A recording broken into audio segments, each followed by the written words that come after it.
အားလုံးပဲမင်္ဂလာပါဒီပုံရဲ့ဆိုလိုရင်းအဓိပ္ပာယ်လေးကိုပြပြပေးမယ် Facebook မှာတင်ပြီးတော့ကျွန်တော်ဘာလို့ဆိုလိုလဲဆိုတာတိလာဆိုပြီးတော့မေးထားလေးရရှိရပါတော့ကျွန်တော်အမြင်ကျွန်တော်ခံစားမှုတွေနဲ့တူညီတဲ့သူရှိလားဆိုပြီးတော့เนาะတိုင်တရား no more ထပ်မလို့ကျွန်တော်ပေါ့နော်ဘာလို့ထပ်မလို့ချင်တာလဲကျွန်တော်တို့ကြုံတွေ့နေရတဲ့တချို့အခိုက်အတန့်တွေကအဲ့လိုမျိုးနောက်ထပ်ပြီးတော့အဲ့လိုမျိုးအချိန်မျိုးအဲ့လိုမျိုးခံစားမှုမျိုးထပ်မလို့ချင်တော့ဘူးဆိုတော့ဟာကိုပြောချင်တာခံစားမှုတွေကအရန်ပြင်းထန်လာတဲ့အရန်ရိုက်ခတ်တဲ့ဆိုရင်ဒီစိတ်ခံစားမှုကြောင့်ကျွန်တော်ရှင်ထဲမှာမွန်းကျက်တယ်အဲ့မွန်းကျက်မှုကြောင့်အသက်ရှူမဝဘူးပေါ့နော်အဲ့ဒါကိုဖော်ပြဖို့အတွက်ကျွန်တော်ကသူ့ကို plastic 8တွေဆိုပြီးတော့သူမွန်းကျက်နေတဲ့ဟာကို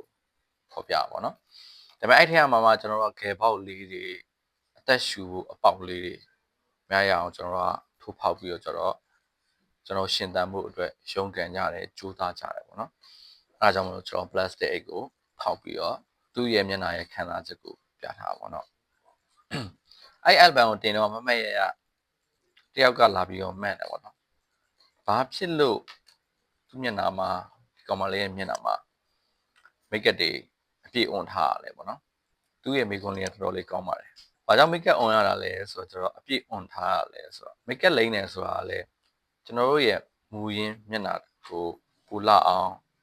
ရှင်းဆွဲတစ်ခုခုကိုဖုံးကွယ်လိုက်ခြင်းပဲဖြစ်တယ်ပေါ့နော်ပြောချင်တာမလှတာကိုလှအောင်လုပ်လိုက်တယ်ဖုံးကွယ်ခြင်းဆိုတဲ့အရာကိုထပ်ပြီးတော့အဲ့ထဲမှာထည့်ပြထားပါတော့နေ့စဉ်နဲ့အမျှကျွန်တော်တို့လုပ်စရာတွေရှိရဲ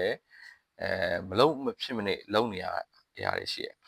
အဲ့လိုအချိန်တွေကြာရင်ကျွန်တော်တို့တွေ့နေရတဲ့သူတွေရှိတယ်စကားပြောနေရတဲ့သူတွေရှိမယ်လူတွေနဲ့တွေ့နေရတဲ့အခိုက်အတန့်မှာကျွန်တော်ရင်ထဲမှာရှိတဲ့ဒီမွန်းကျက်မှုတွေကျွန်တော်ရဲ့ခံစားမှုတွေကို cover လုပ်ထားရတယ်ပေါ့နော်အဲ့ဒါလေးကိုလည်းထည့်ပြီးပြောချင်တာပေါ့နော်အဲကြောင့် make up အပြည့် on ထားပြီးတော့ plastic 8ဆိုပြီးတော့ plastic 8ကိုဖောက်ပြီးတော့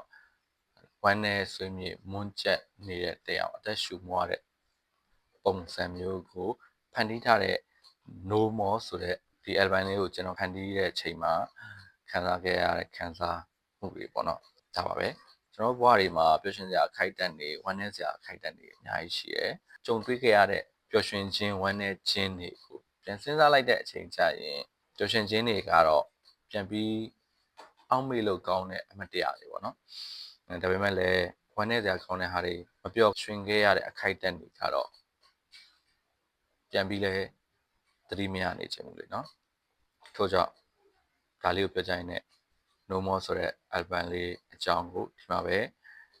အဆုံးသတ်လိုက်ပါတယ် bye bye